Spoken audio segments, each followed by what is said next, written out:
She is coming from the classical school in New Braunfels. That is the school where I had been before. And she came the second year that I was there, and she has 3 kids. I'm not sure that Clara, Amelia, and Declan, but I don't know their grades anymore. Now I'm forgot. Yeah. And she is actually, several of the people that I know, they'll say if they don't remember what they're supposed to be doing or they need a structure to something, she is the person that they call. And so she's going to talk about home days and how she's juggled 3 kids and doing different things with each one, because whenever she started, it was kindergarten, first, third, fifth. So that's very different for each one of them. And I just would like to welcome Andrea Friesenhahn. Good afternoon. Thank you for that introduction. There's probably one person who calls me for all the things, so I know exactly who told her to don't call me. But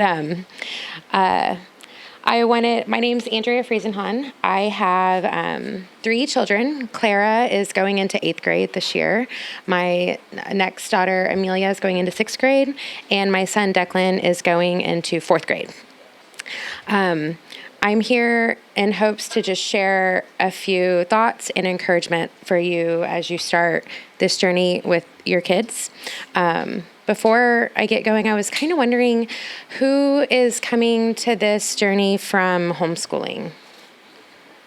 Okay, that's what we did also. And who is coming to this from public school or a full-time school situation? Okay. The journey that I've traveled and being involved in the education of my children is not one that I ever imagined when I became a mother. My husband and I were both public school educated. We had great experiences.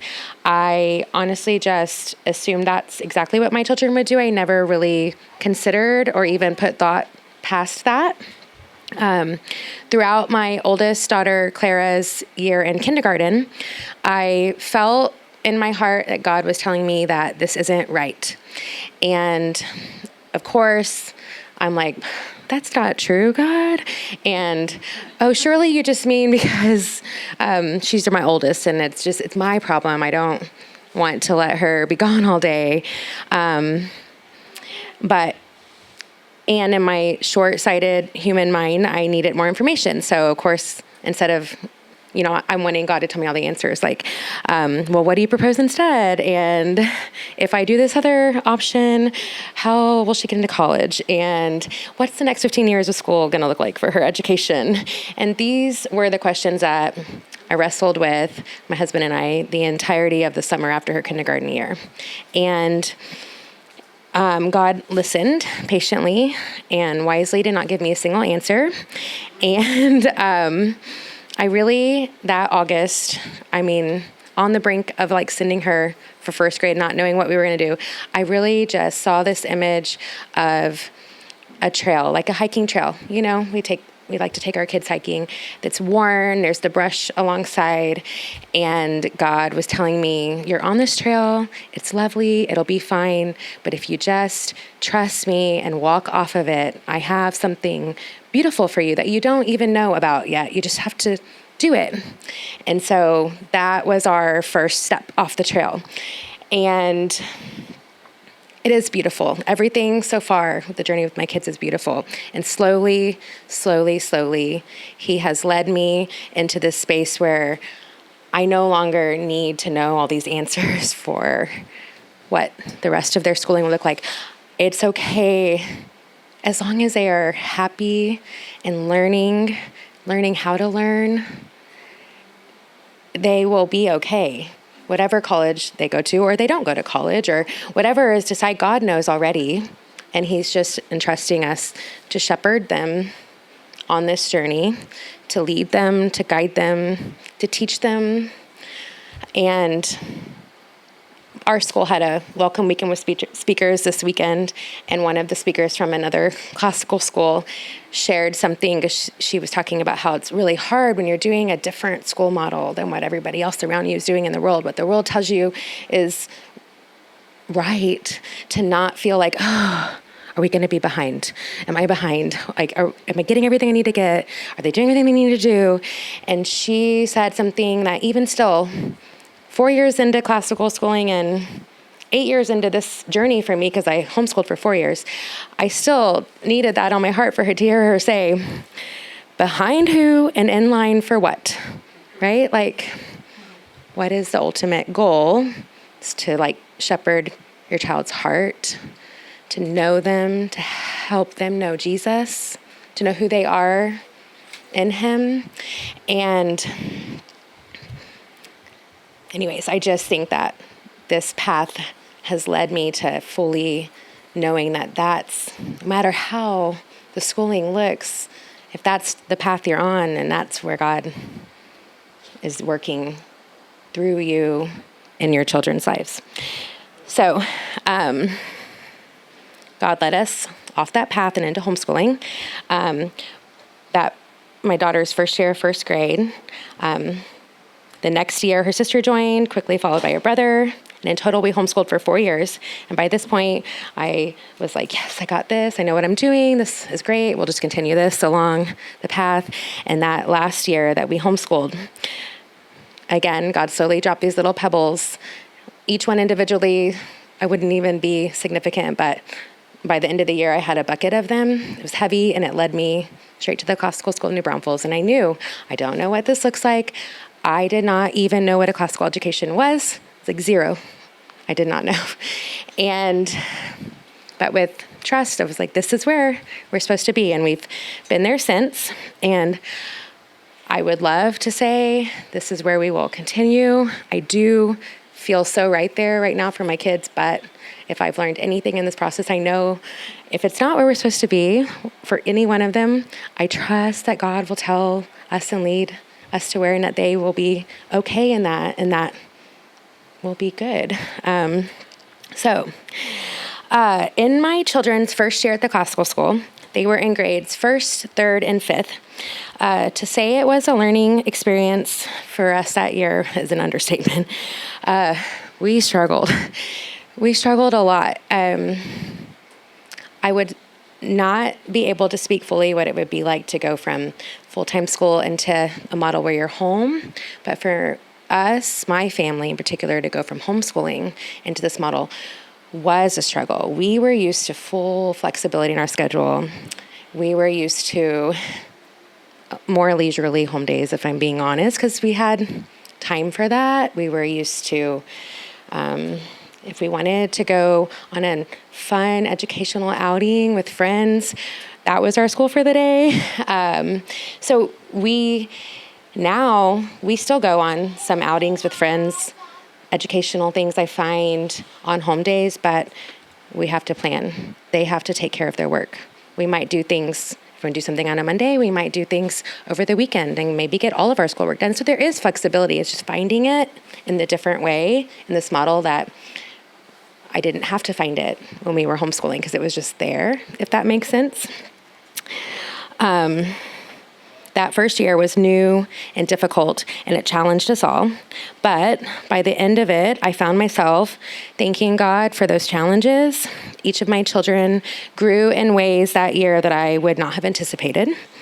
I also grew that year and every year since, because this isn't just an educational journey for your kids, it's one for you as well. We're only heading into our 4th year at this school, and I've already learned so much history. That's my favorite thing I learn alongside them. I've learned how to diagram sentences, probably my least favorite thing I've learned alongside of them. My mental math game is like way better than it ever was before. And I've learned in much more detail what a classical education is. And every bit of that, I'm just kind of in awe that I didn't even know something existed. And here we are immersed in it. And I'm truly grateful of what it's brought to my children and to me and our family. I think there is such beauty in this approach, this hybrid classical model. It's really special and unique to get the opportunity to have a full peer group for your children and you still get time with them at home invested in their education. My kids love going to school. If they are sick and they have to miss a school day, I mean, actual tears. They enjoy their peers. Our school is small like yours, so the community is not just with their same age peers in their class, but all of the kids. It's just really beautiful to see as they grow up. The older ones are kind of mentoring the younger ones, and it's just a really wonderful space, and I'm thankful that they have that. And it was something, we had connections and groups when we were homeschooling, but I couldn't ever give them that full school peer experience that when I was homeschooling, I thought it was fine that we were missing, but they really value it. And I'm thankful that this exists, that they can go have that. And then we still have our days at home together.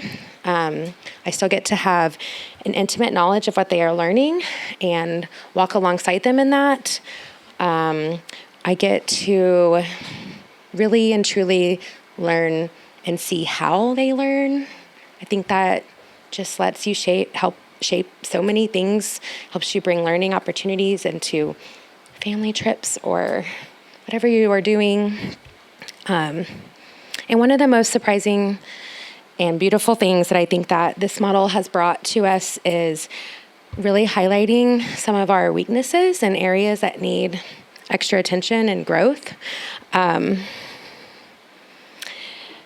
I'll talk more about, for myself and my kids, and I'll talk more about for myself here in a little bit when I get into the section on mistakes I've made. But for my kids, just an example, my oldest is super motivated, just by nature, like I'm going to do everything that's asked of me and then some type of person. But I didn't realize fully I noticed some when we were homeschooling, but not to the extent. But when we started this model, and was in 5th grade, so she was on the end of starting to take ownership of her work. I noticed that she would get her lesson plans and see everything and instantly spiral, like, oh my gosh, I have to do this and this and this, and I'm never going to get done, and oh my gosh, and this, and and it took us the entirety of that school year, slowly working on her being able to stop those thoughts that kind of detract her from doing what she can do, and speaking instead to her inner thoughts of like, oh, I actually can do this, developing strategies of like, and it's suggesting things and letting her trial and error. Like, would it help you to try to knock out the little things that are easy for you first? Or would it help you to do the one big thing that you're really worried about first and have that done? What makes it feel less unmanageable to you? And slowly over the year, she could develop what works for her, the strategies that help. And she's going into 8th grade now. And for the last 2 years, 6th and 7th grade, she is thriving. And every now and then those come back, and we have to still be like, okay, it'll be fine. Let's plan out how you will get this done. When do you have time for this? Like, nothing is unmanageable. You just have to not think it's unmanageable.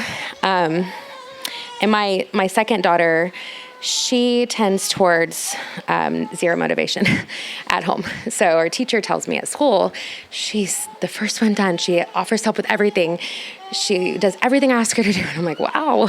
At home, she's like, I don't want to do that. And I'm going to go play outside. And so it's that one, especially, I'm just so thankful for, because she was 3rd grade when we started the model. She's going into 6th grade this year.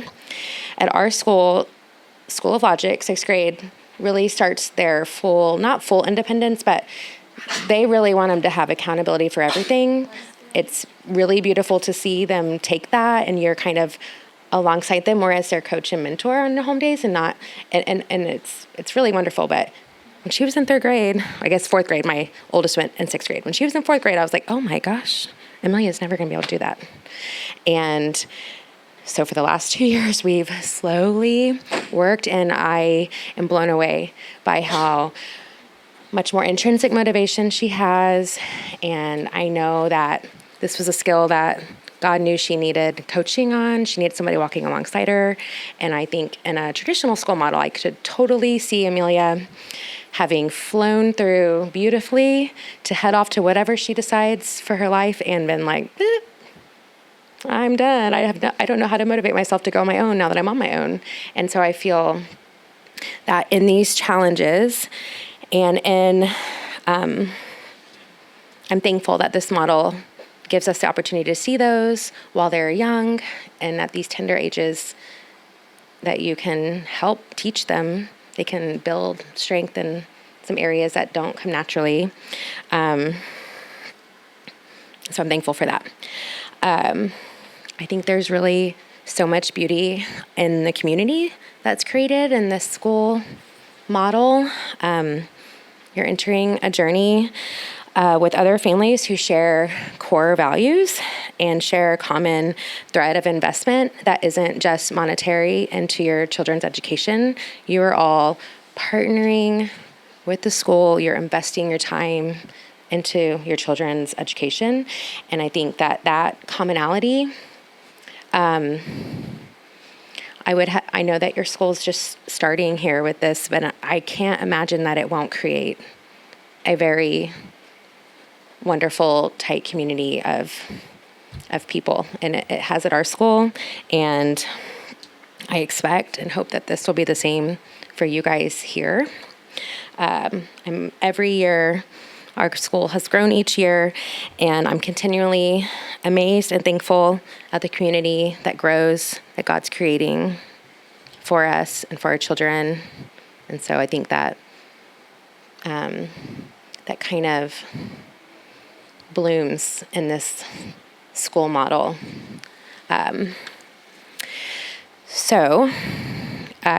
Home days. Ms. Vickery asked me to talk a little bit about my thoughts as a parent on home days and how they should be structured and what would work best, and just kind of my thoughts on it. And I wish I could give you an outline and tell you what would work, but I can't. And if I tried to, it would be wrong, because I just believe wholeheartedly that it's absolutely a personal piece that will be totally different for each of you. And honestly, it's been different for my family every year that we've done it. And that's part of the beauty of it. My best piece of advice is to trial and error.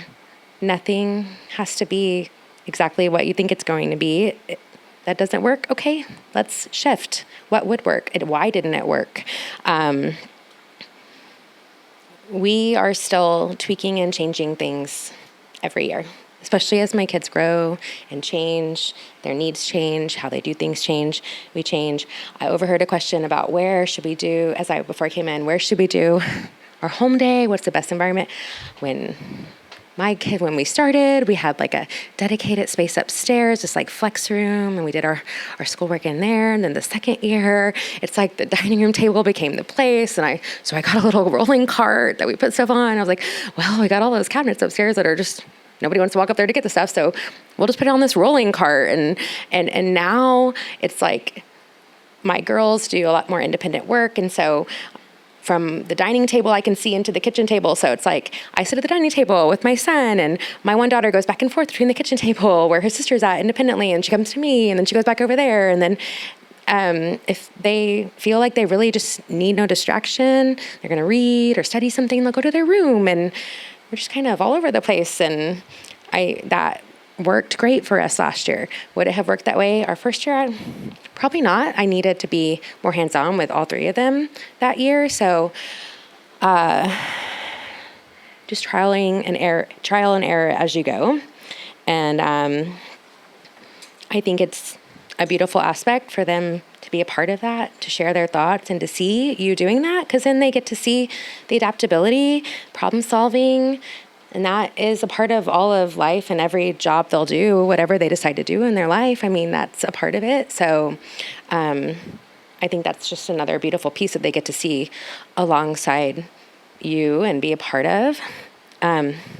we We know families who sleep in and start their day later, and they work later into the day.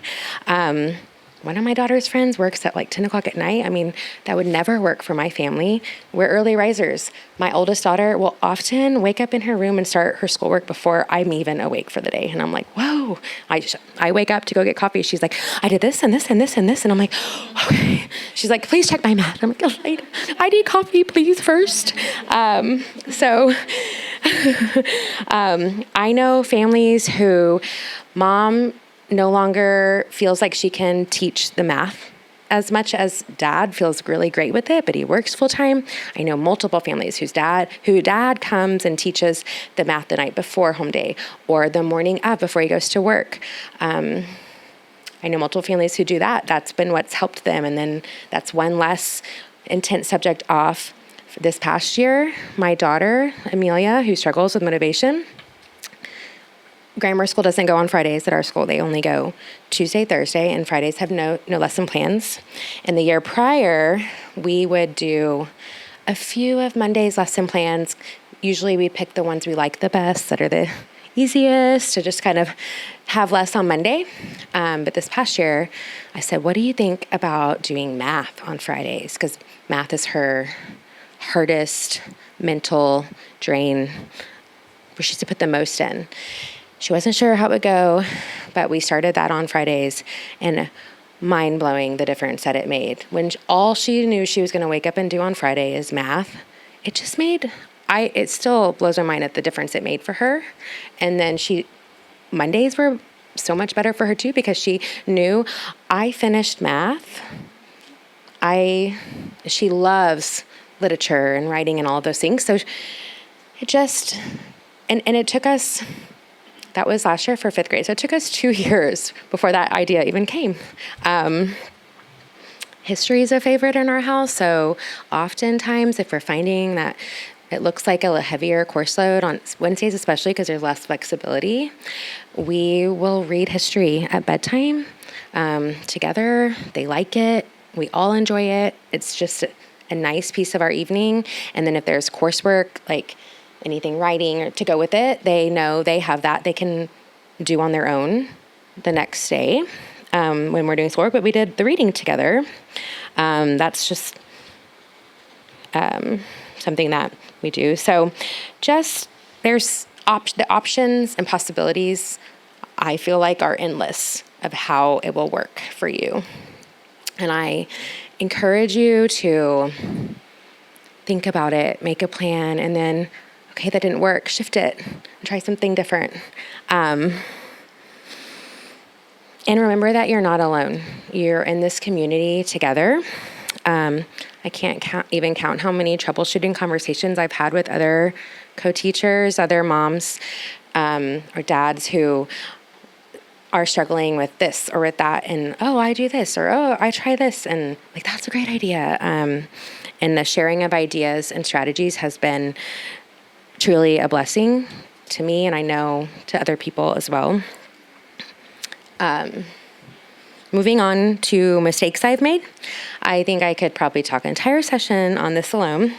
And I know I've already finished my section on what I feel like is beauty in this approach, but here we are again, because I think that every one of these takes has had beauty in it, because it leads to something better. It leads to growth. It leads to more reliance on God, and it leads to me being able to model to my kids that, yes, we're all going to just do something that isn't how working. It's not right, and it's okay.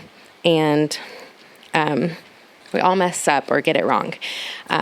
But practically speaking, I told you I come back to one of my weaknesses and areas that God is always having to work on with me is my desire for control and order and less chaos. And it's really sometimes it's easy for me to shift things when I'm in planning mode. For, okay, that didn't work. What can I do next? How can I shift that? It's hard for me in the moment. I'm doing this plan. It's not going like I wanted it to go or how I think it's going to go. It's really hard for me to shift in the moment quickly and or suddenly, and to shift how things are going.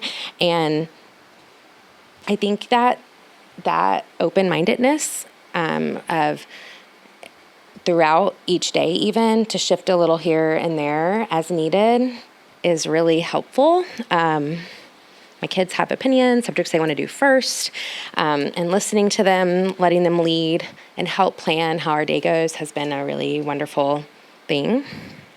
Another mistake I've made is to think of what would work best for me or what worked best for one of my children would be best to just do it that way with the other. Nope. Absolutely. Each one's going to probably need a little bit of a different approach of how they do things. My oldest, she will just like knock everything out.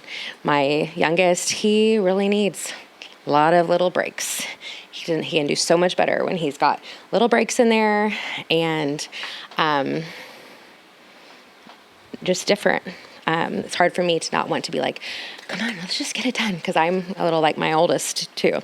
So, and then lastly, a big mistake that I still have to help remind myself not to make is I often did and still do find myself busy with each kid, helping one, and then they go off to either take a break or do an independent work, and I have another one waiting who needs my help, and then my oldest will still need me to check her math and maybe help her with a few there.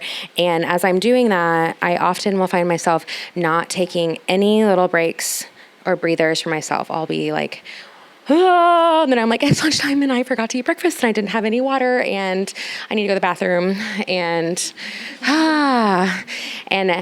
I can say that 100% of those days haven't really gone super great. I haven't finished the day thinking, this was wonderful.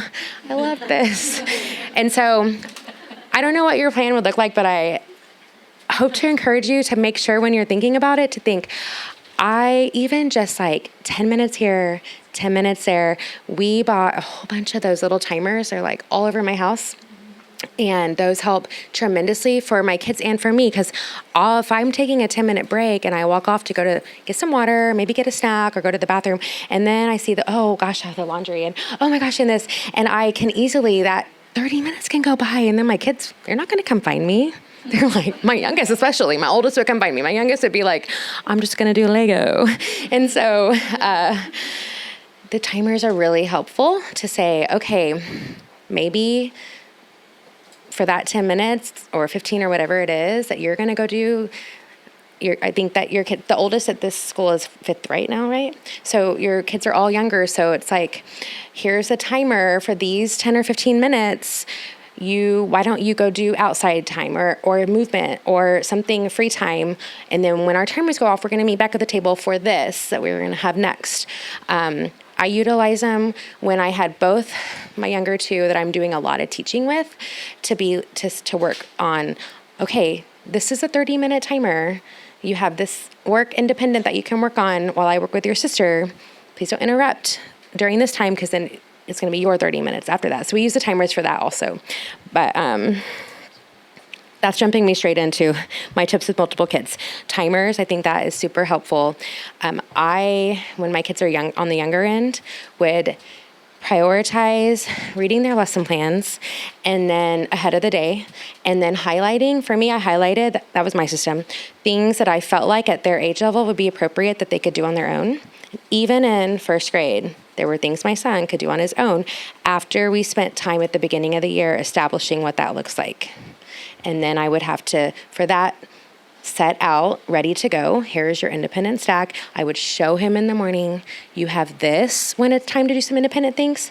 You have this, whatever those look like, whether it's his phonics cards or whatever that looked like for him to do and take ownership of, so that when I'm working with his sister, he wasn't only taking breaks. He could do one thing and then take a break until I called him back, or vice versa. As they get older, they were reading on their own, and I could just highlight in the beginning of the year, maybe make sure they understand what each of those things are. But as they get into the year, like they'll know, okay. And so my kids would check off those highlighted things as they went. So then when we're together, I'd check over what they did, and then we'll jump into math or whatever we're doing together. My oldest now will bring me things she needs to check, have me check, because I don't help her with any of her planning or what she does all that on her own now in 8th grade and last year in 7th, but she would make like a stack. And so I'd tell her, okay, I've got about 30 more minutes, and then I'll be ready to sit with you. We'll check over and read over things that need my attention. And the timers for us are really clutch to help keep us, because before we had those, I did not do well at managing 3 children's schooling and schedules and what I'm doing with each. And the timers helped a lot to keep accountability of, I can let one go off and do their finish what they're working on, and then take a break and feel confident that that's what's going to happen. They're going to come back and check in, and I'm not going to have to go find them in the backyard or wherever, and not waste 5 more minutes. If you are sitting here on the eve of starting this program, worried that you don't know exactly what your home days will look like, I don't know that I can stress enough that it's okay. I'm about to start our 4th year, and I still don't know for certain what they'll look like, because I know when we start, we'll need to shift a little. We'll have to see what the needs are this year for each kid, with each requirements for each teacher. And I think there's a piece in that, knowing that it will be good. You'll find what works, and it's okay that it takes a little bit of time, or you give yourself that grace as you go, because your kids are going to keep growing and changing. And so when you do find a system that works well, you'll probably be shifting it up at some point in the near future anyways. Before we open for questions and answers, I'd like to share an excerpt from a book of prayers for parents called To Light Their Way by Kayla Craig. This is just a small excerpt at the end of a prayer for walking together. Christ with us, Christ within us, thank you for walking alongside us as we traverse the hills and valleys, tending to growing hearts and bodies and minds. We pray all this in your name, in Christ alone, amen. And just remembering God is with us, and it's not just multiplication facts and sentence diagramming that he's charged us with nurturing in this journey. You know, their spirits and their walk with him as well. And I think it's ultimately the most beauty in this. So thank you for your time, and I'm happy. Is there time for questions? Yeah. Okay. Do you have any questions? Yes.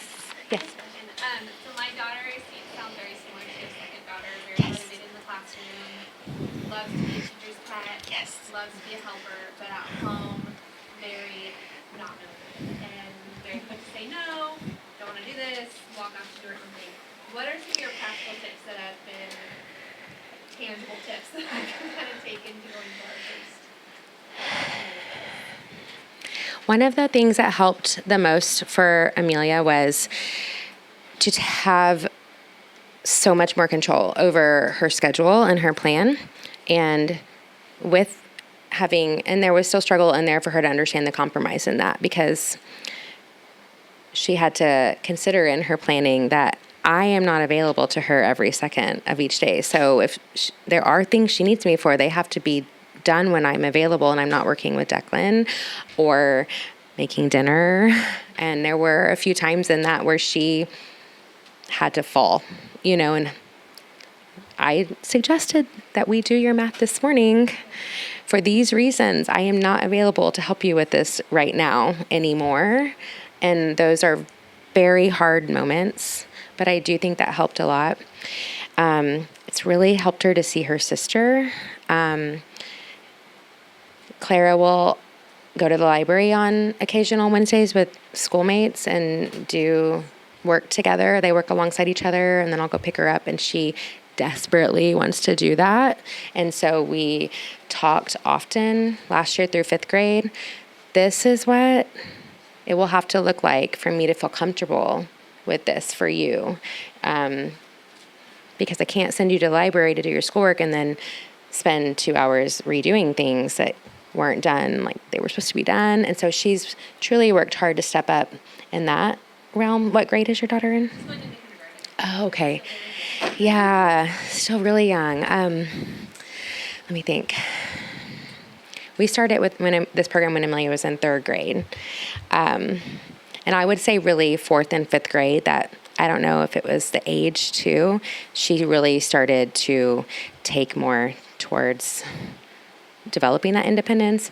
But kindergarten would be great, and like there's less coursework, so more time for that flexibility of her kind of establishing what works. And then I think truly seeing what that gives, like Amelia had to truly see the days where she drug her feet and didn't want to get started, and then her siblings were done.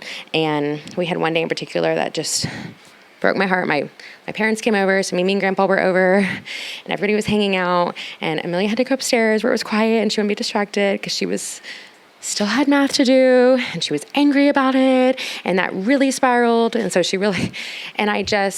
that was very hard. It's really hard to let her have to struggle for that. But it helps her to know everything that is potential for the day in advance. And so it's like, okay, if you want the time later. And also it's been helpful when she was younger. We didn't do free time breaks that were totally free, if that makes sense. And when I stopped doing those, because when we homeschooled, it did help, because you have this amount of time for your break and these options to choose what you want, but it's not like go play Barbies. That comes when you're done with school. So you can, and that was helpful too. You're welcome. I don't know how much help. Anybody else? Yes. We've done, I've got a rising first and third grader. My third grader has done public and private. And then my rising first grader, she did your pre-K, and then last year I ended up homeschooling her. So with the timers, Yes. I'm just homeschooling one little kiddo, and even kindergarten, like often it can take us like 4 hours to finish her work. Got down her, she would get distracted, I would get distracted. Yes. And like it would say, the math should only take like 15 to 20 minutes. And so I would set a timer, but then we were not done when the timer went off. Like, do you set timers for the coursework, and then what do you do if you're not done when the time, then the lesson is now taking us all morning? Do you just stop and you have the lesson? I don't set timers for the coursework. I'm certain we've gone over what's recommended many, many, many times, or what they say it's supposed to take. I'm certain there's some times in some subjects we are half the time that the teacher thinks it's supposed to take. I'm only using the timers for like, I'm working with your brother, please use this time to complete X, Y, or Z that you need to complete on your own. And then if you have a spare time in your timer, take a little free minute. Or they come to me and the timer went off. I used all the time to complete it. Could I have 10 minutes of a break? Of course. And then but the timer helps us to come back, and me also to take away that distraction. If the coursework is, I know we've had days. I don't have an exact answer, because it really is, why is it taking longer? Maybe that needs addressing. I've had, and I don't know what the model or system will be here, but I've had days in math with my kids when they were younger where they truly reached their end. The concept was above what they were getting for the day.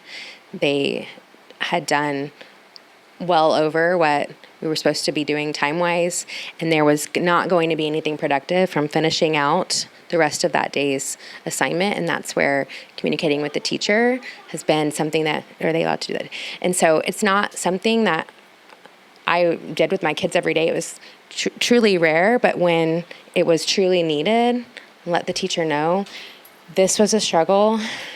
This is where we're at with it. He really didn't understand this. We had to pause here. It was not for a lack of effort, but it would have just been nothing to keep pushing this today. And I think, you are a co-teacher. You are seeing your kids at home doing this.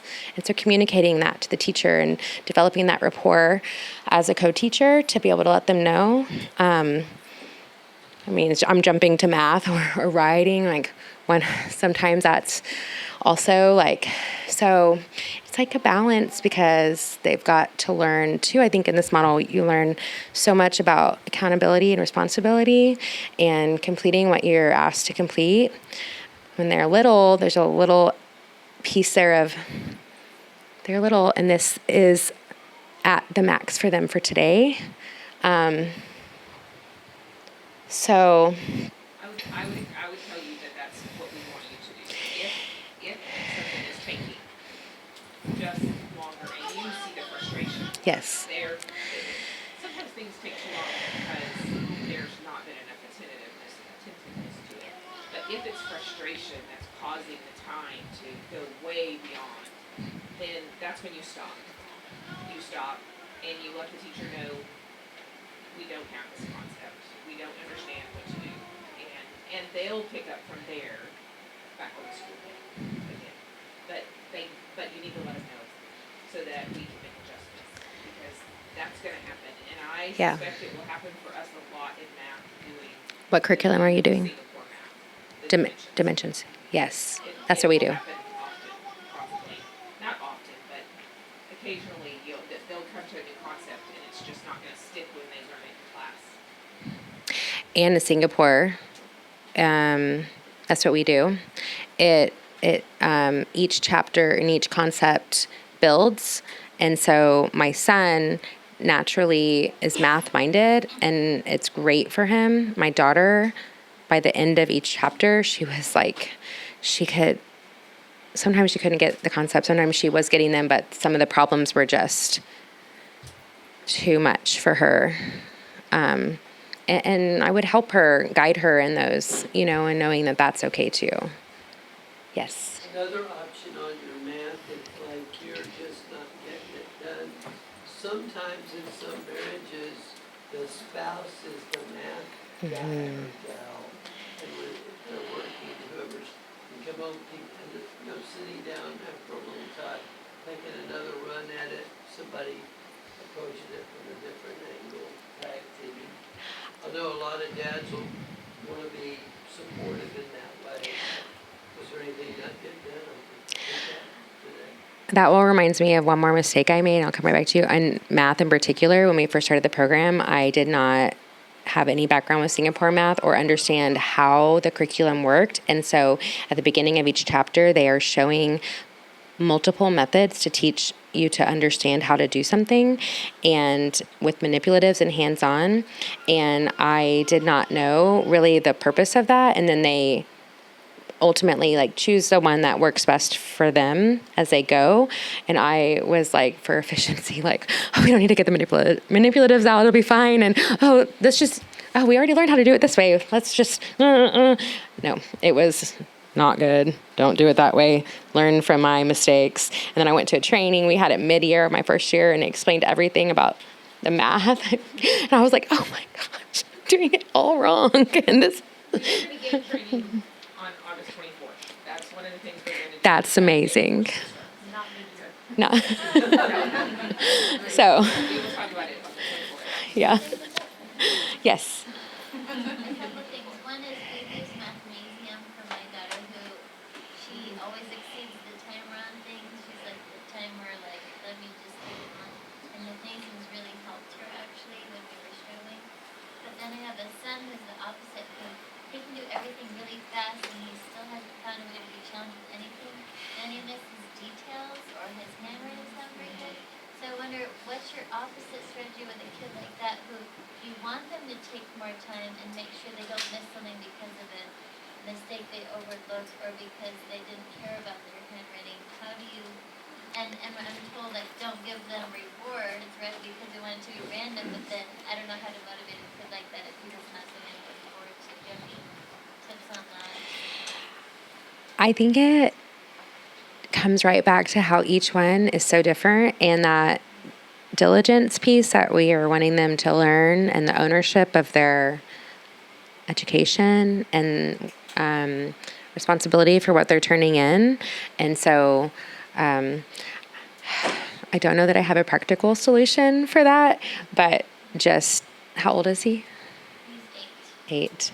I mean, just continuing to encourage slowing down and looking at those details so that he hears it and hears it and hears it. And the fact that you're there every home day with him, I feel like, so like this and all the little things that each one has, what a blessing that 2 of their days that they're learning a week is one-on-one with the person who cares about them more than anybody else in this world, to sit there and tell them these little things over and over that they hear that would be just, nobody would even really notice it in a big classroom, that if that's all they were doing every day, like, because there wouldn't be the ability for one teacher to see all of those things. And so, I'm sorry, I did not have a good answer for that. But I do have to say that with dimensions, math, he'll realize pretty quickly, oh, I got to slow down. So, okay. Yes. So this might be a question that maybe Miss Vickery would answer, but when she was talking about penmanship, my daughter's penmanship, oh my gosh, like, I try not to do the facial expressions because I'm just like, what is that, But I'm just going to believe that it's going to get better. But what paper size do they use at 2nd grade? Does it go down to the normal size, or they're still using the bigger? It goes in second, goes back down to the normal To size. the normal size. Okay. But they will have handwriting every day. They'll have She writes handwriting about 3 practice. or 4 lines. Yeah, so they'll adjust that really quickly. Okay. Because, and she's a 2nd grade, so the first half of the year they'll perfect, or they'll get better at their print, and then they'll start cursive. Okay. So. I think when my son started cursive, it blew my mind how much his handwriting improved. Like he was, Okay. it comes more, yeah, so. Any other questions for Andrea? I have another one. For correcting work, again, both from homeschooling my daughter in kindergarten and then homework with my son the past few years. Do you correct every single thing? That's my tendency. Like, if there's 10 problems on a page, like it's independent work, and I go back over it, if something is wrong, I can correct every single thing. But sometimes with my son especially, I feel like it like crushes his soul when I point out that he got an answer wrong. But you got it wrong. I'm a perfectionist, absolutely. Do you correct every little thing, or do you not? I imagine that the teachers will share how they want that done, but for me, especially with math, I mean, I don't put an X because our school does narrative grading. Are you guys doing that too? And so there's really not, and so I think maybe as you start and get going, that language of it will shift a little because it's less about what you got wrong and more about what needs a little bit more attention, what needs to sit down and work on together. Where did it go wrong? Or where did it go amiss or awry, or however you want to change the wording of it. So I don't even put an X. I just circle the ones that they miss, and then like, hey, why don't you go back and look at these again? See if you can find your, like, what went wrong with this and correct it. And then if not, I can help you do that together. Let's see where the disconnect was. And then it's always like a check at the top, and the teacher can see how many they missed by just a circling. And so that it's not done for a grade and to get it right. It's like done to learn.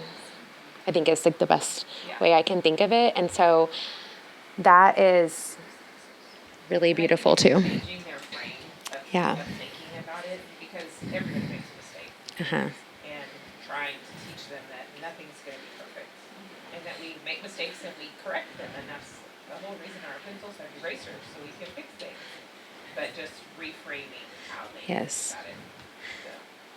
And then when they are done correcting it, or even when we've done it together, because that's what we had to do to get to the right, especially with like a lot of the word problems in Singapore, it's a check mark over that circle. So it was circled, they needed help, or they had to go back a second time, but it's checked, and so it's still just as done. Yeah. It's all good. I don't know if that helps any. Okay. Thank you so much for having me. I wish you all wonderful year. We are going to take a break for a few minutes and meet in the kindergarten classroom. The last part of our day, don't leave yet. The last part of our day, we're going to go from classroom to classroom and pray over the classrooms and the children. The children's names are all written on the boards, but we'll all start down in kindergarten and kind of make our way down. So take a break and maybe 10 minutes and go to the restroom and then meet in kindergarten.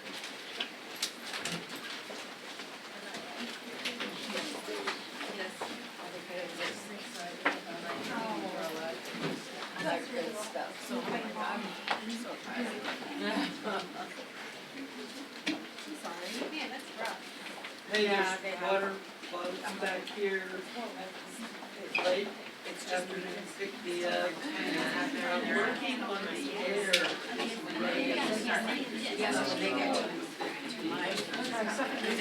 Yes, but then, have you heard of sovereign origin?